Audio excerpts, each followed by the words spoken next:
여호와께서 이와 같이 말씀하시되 하늘은 나의 보좌요 땅은 나의 발판이니 너희가 나를 위하여 무슨 집을 지으랴. 내가 안식할 저소가 어디랴. 나 여호와가 말하노라. 내 손이 이 모든 것을 지었으므로 그들이 생겼느니라.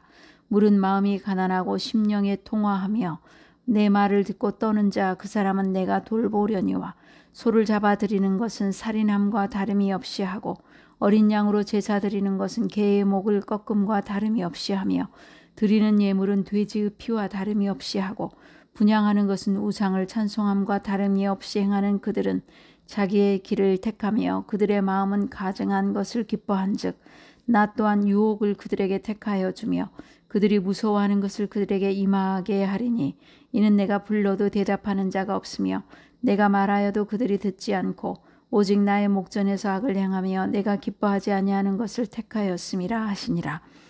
여호와의 말씀으로 말미암아 떠오는 자들아 그의 말씀을 들을지어다.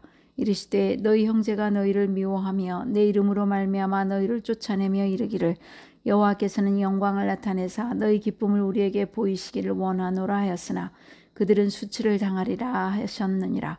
떠드는 소리가 성읍에서부터 들려오며 목소리가 성전에서부터 들리니 이는 여호와께서 그의 원수에게 보응하시는 목소리로다. 오늘 우리에게 주신 말씀은 이사야서 66장 1절로 14절입니다.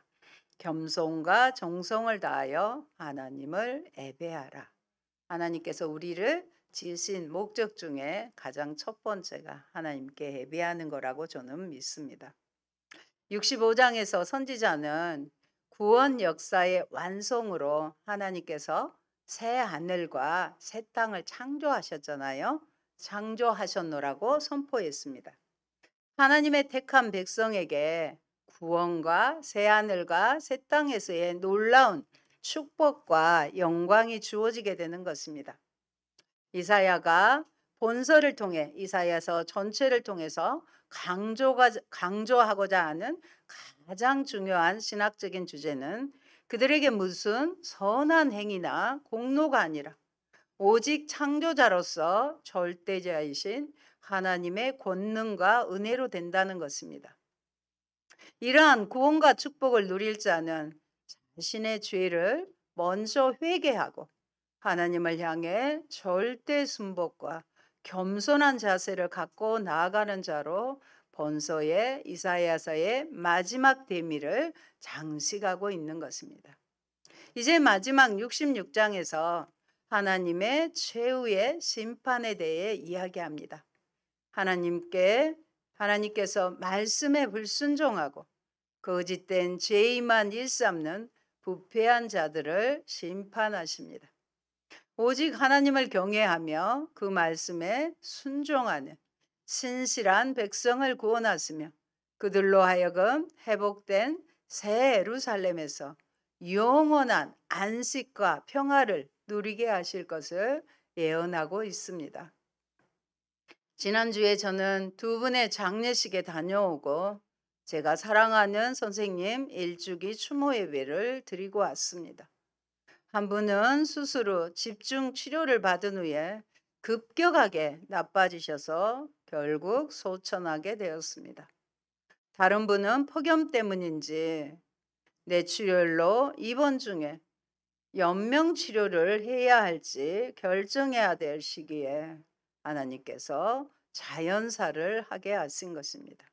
두 분 다 연로하셔서 수를 다 누리시고 또 믿음을 다행히 가지셨기에 새하늘과 새 땅에서 영생을 누리실 것을 믿으며 함께 이루어하고 왔습니다. 이사야서는 66장이잖아요. 그래서 성경의 축소판이라고 할 수 있는데 66장의 주제는 겸손과 정성으로 하나님을 예배하라입니다. 구약에서도 범죄한 인간을 하나님은 만나시고 그들의 제사를 받으시기에 성막을 짓도록 명하셨습니다. 그 성막은 하나님과 이스라엘 백성이 만나는 미팅 장소였습니다. 하나님께서는 그 좁디 좁은 지성소에 스스로 갇히셨습니다. 저는 이렇게 표현합니다. 가나안 땅에 들어가서 솔로몬이 성전을 지었습니다. 열왕기상 8장 27절에 하나님이 참으로 땅에 거하시리까? 하늘과 하늘들의 하늘이라도 주를 용납하지 못하겠거든. 하물며 내가 건축한 이 성전이오리까 하며 솔로몬은 감격합니다. 하나님은 이처럼 우리의 예배를 받으시고 응답하시기를 기뻐하십니다. 우리 하나님은 최고의 예배를 받으시기에 합당하신 하나님이십니다. 그래서 우리는 최고의 정성으로 하나님을 예배해야 마땅한 사람들입니다. 어떻게 하나님을 예배할까요? 첫째, 하나님은 마음의 예배를 받으십니다. 하늘은 하나님의 보좌요, 땅은 그 발판이라고 하셨는데 하나님의 우주적 왕권을 선포하는 말씀입니다. 크신 하나님에 비해 성전도 협소하고 놀라운 은혜에 비하면 사실은 예배는 초라한 것입니다. 하나님께서 온 천하를 다스리시는 주재권을 가지신 것은 그가 온 세상을 손수 지으신 창조주이시기 때문입니다. 온 세상의 창조주요 주재자이신 하나님은 또한 심판주가 되십니다. 하나님께서는 자신의 죄를 뉘우치고 통회하면서 그분의 말씀을 존중하는 자에게 은혜를 베푸시고 돌보십니다. 오늘 본문의 2절입니다. 나 여호와가 말하노라 내 손이 이 모든 것을 지었으므로 그들이 생겼느니라.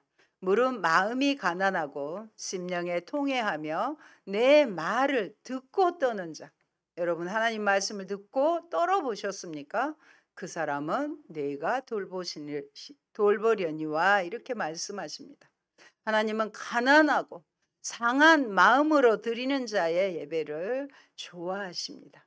우리 시편 51편 17절에서도 한번 살펴보겠습니다. 모니터 보십니다.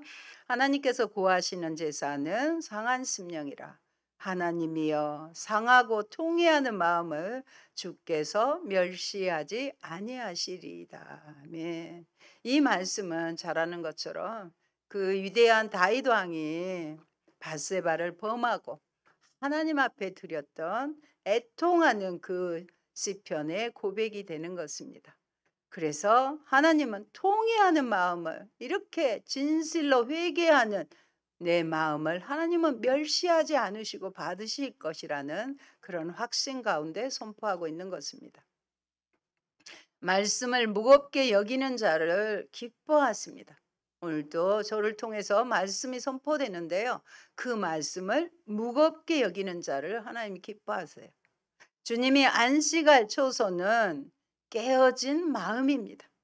사람과의 관계에서도 마음의 경중인 것 같아요. 그 사람을 대하는 태도가 무겁냐 가볍냐 하는 것 같습니다. 무겁게 대하면 함부로 하지 않습니다.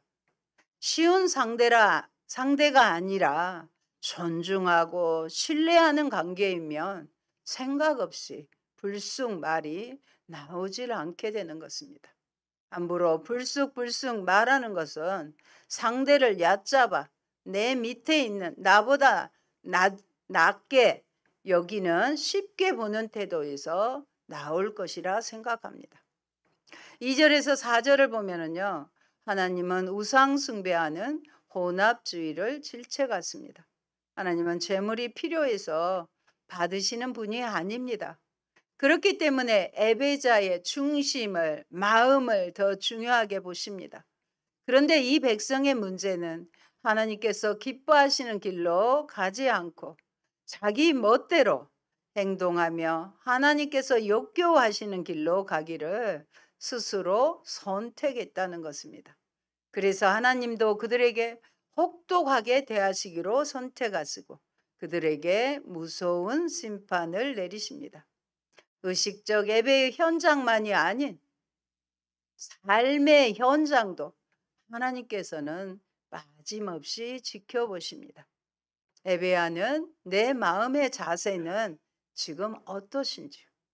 바리새인처럼 무언가 나는 하나님 앞에 드렸다고 자부하십니까? 세리의 기도처럼 무엇으로도 갚을 수 없는 은혜에 그저 감사하십니까? 여러분, 예배자 없는 예배는 헛되입니다. 이스라엘은 종교적 제의는 착실히 챙겼습니다. 그러나 종교적 실천은 충실히 거절했습니다. 하나님이 무섭고 때로 싫으니까 그것을 달래기 위한 주술이 예배였던 것입니다. 자기 길을 가는데 하나님이 거치적거리지 않게 구슬리는 차원에 지나지 않았습니다. 반면 생활은 예배와 영 딴판입니다. 그래서 이사야서 1장 2절에 첫 판부터 이사야서에서는 애통하는 그 말씀이 나옵니다. 같이 보실까요? 아니요. 모니터 보셔도 됩니다. 하늘이여 들으라, 땅이여 귀를 기울이라. 여호와께서 말씀하시기를 내가 자식을 양육하였거늘 그들이 나를 거역하였도다. 아멘. 제가 부모된 입장에서요. 물론 다른 이들도 다 마찬가지입니다만은 자식이 나를 거역했을 때 그 마음을 어떻게 이해를 할지 참 난감했습니다. 근데 하나님께서도 자기의 백성 삼으시고 자녀 삼으신 이 백성을 향하여 하늘이여 들으라, 땅이여 귀를 기울이라 하면서 자식을 양육했는데 그가 나를 배신했다고 배역했다고 하나님이 애통하시는 것입니다. 땅을 치시며 애통해 하시는 아버지는 급기야 제사 드리러 오는 백성들을 향해서 너희가 내 앞에 보이려 오니 이것을 누가 너희에게 요구하였느냐? 내 마당만 밟을 뿐이라고 안타까워했습니다. 제가 어린 시절 교회에서 장로님 대표 기도를 통해서 들었던 것은 이 예배당에 와서 마당만 밟지 않게 해달라고 하는 기도를 많이 들었던 그런 기억이 납니다. 오늘 저와 여러분 사랑하는 하나님 앞에서 영이신 하나님 앞에서 예배하는데 마치 성소의 마당만 받고 진짜 지성소에 성소에 계시는 하나님을 만나 뵙지 못하고 간다면 이 여름 이 수고가 헛될 뿐일 것입니다. 1장에서부터 이스라엘 백성의 모습이 오늘 마지막 66장에서도 여전히 달라지지 않는 모습을 봅니다. 그것은요, 하나님을 어떻게 가볍게 여기는 거예요. 하나님을 가볍게 여겨서 하나님이 뻔히 보시는 줄 알면서도 뻔뻔스럽게 악을 행하는 것입니다. 그러므로 예배를 드렸다고 예배의 횟수가 많다고 거룩하지 않습니다. 하나님은 예배가 아니라 예배자를 찾으신다고 말씀하셨습니다. 요한복음 4장 23절의 말씀 같이 보십니다. 아버지께 참되게 예배하는 자들은 영과 진리로 예배할 때가 오나니 곧 이때라. 아버지께서는 자기에게 이렇게 예배하는 자들을 찾으시느니라. 왜 찾으실까요? 뭔가 목적이 있으시겠죠. 하나님께서 가장 좋은 것들로 주시기 위해서 하늘의 신령한 복들로 이 땅을 살아갈 힘과 능력을 주시기 위해서 참되게 예배하는 자들을 지금도 찾고 계신다는 것입니다. 우리가 드리는 예물이 아니라 관계를 원하십니다. 제사가 아니라 순종을 구하십니다. 이 말씀은 우리가 신앙생활하면서 귀에 못이 박히도록 잘 알고 있는 말씀입니다. 그런데 왜 우리가 그것을 실천하지 못할까요? 하나님 말씀 어떻게? 가볍게 들었다는 것입니다. 다시 본문의 말씀에서 하나님의 뜻을 찾아보십시다. 여러분, 예배의 첫걸음은 겸손입니다. 이 몸밖에 드릴 것 없어, 몸밖에 드릴 것 없어, 이 몸 바칩니다 하는 찬송처럼 아무것도 드릴 것이 없습니다. 하나님을 예배하고자 한다면 겸손하게 드려야 합니다. 억지로 겸손할 필요는 없습니다. 현실을 알면 자연스레 그분 앞에 엎드려지게 되는 것입니다. 예배가 하나님께 무언가를 드리는 것이라면 우리는 아무것도 가진 게 없습니다. 적신으로 태어난 나의 생명조차 그분의 선물인데 내가 딛고 선 땅조차 하나님의 선물인데 내가 무엇을 하나님께 드리겠습니까? 이 진실한 헐벗은 겸손이 우리를 예배로 인도합니다. 2절 말미에 보면 물은 마음이 가난하고 심령에 통회하며 내 말을 듣고 떠는 자, 하나님의 말씀을 들을 때 떠는 자, 그 사람은 하나님이 돌보신다고 말씀하십니다. 하나님은 가난하고 통회하는 마음을 가진 고귀한 재물을 받으십니다. 하나님이 기뻐하시는 예배는 의인의 예배가 아니라 통회하는 자의 예배입니다. 거룩하신 하나님 앞에 나아왔을 때 일주일 동안 나의 삶을 돌아보면 통회하지 않을 수가 없게 되는 것입니다. 세상에 의인이 어디 있고 죄인이 어디 있습니까? 모두 죄인입니다. 다만 자기 죄를 아는 죄인과 모르는 죄인이 있을 뿐입니다. 나는 감히 거룩한 하나님 앞에 나아올 수 없는 죄인입니다. 이 진실한 죄인의 겸손이 우리를 예배로 인도합니다.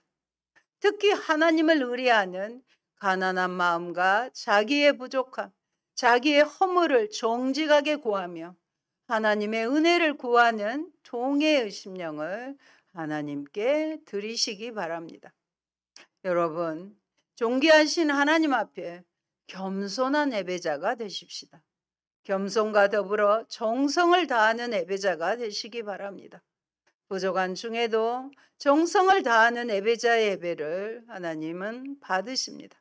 하나님께 드릴 것 없다고 뒷짐지는 예배자는 애초에 예배자가 아닙니다.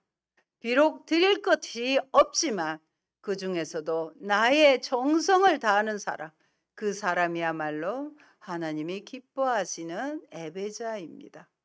둘째, 여호와의 보응과 시온 공동체의 회복입니다. 5절의 말씀에 보면 여호와의 말씀으로 말미암아 떠는 자들은 여호와의 말씀을 존중하여 순종하기를 예쓰는 신실한 종들입니다. 이스라엘의 부패한 자들은 하나님 앞에 역겨운 제사를 드릴 뿐만 아니라 하나님의 신실한 종들을 핍박하기까지 합니다. 그러나 하나님은 그렇게 핍박하고 조롱하는 자들이 오히려 수치를 당하게 될 것이라고 분명하게 선포하십니다. 하나님은 결코 잠잠히 참지 않으시고 심판의 소리를 높이십니다. 그 소리는 예루살렘 성과 거기에 있는 성전에서 나옵니다. 예루살렘에서 왕 되신 하나님께서 원수들을 심판하시기에 목소리를 높이시는 것입니다. 하나님의 자비가 부족해서가 아니라 우리 죄인된 강팍함이 그를 망하게 하는 것입니다. 제가 늘 강조하는 말씀이 있죠. 우리가 죄를 지어서 망하는 게 아니라 회개하지 않고 돌이키지 않아서 망하게 된다고 하는 것입니다. 우리의 마음이 강팍해지지 않도록 우리의 마음을 늘 다스려야 될 것입니다. 시온 공동체의 회복입니다. 7절로 14절은 신실한 자들을 위한 구원과 위로에 초점을 맞추고 있습니다. 해산하는 여인의 이미지를 통해 시온 공동체의 회복을 말하고 있습니다. 진통하기도 전에 해산하는 여인으로 그려진 시온에 대한 묘사는 전에 버림받았다가 회복된 아내로 비유한 말씀과 유사합니다. 전에 시온은 잉태하지도 못하고 출산하지도 못하는 여인과 같았습니다. 그러나 이제 그 여인은 해산하여 많은 자녀들을 가지게 됩니다. 이것은 그 언약 백성이 시온에 돌아와 그 성에 거주하게 되므로 시온과 그 공동체가 회복될 것을 애언하는 것입니다. 시온의 구원과 회복에 대한 선지자는 세 가지 특성을 표현합니다. 첫째는 임박성입니다. 진통하기도 전에 혹은 진통과 즉시 해산하였다는 것은 구원이 순식간에 속히 이루어질 것을 표현합니다. 이것은 마치 주님 오시는 마지막 날이 무엇처럼 도적같이 임할 것이라는 말씀과 같습니다.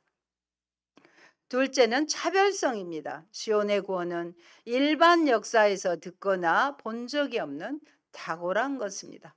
결코 자연적인 진전으로 이루어지는 것이 아닙니다. 셋째는 확실성입니다.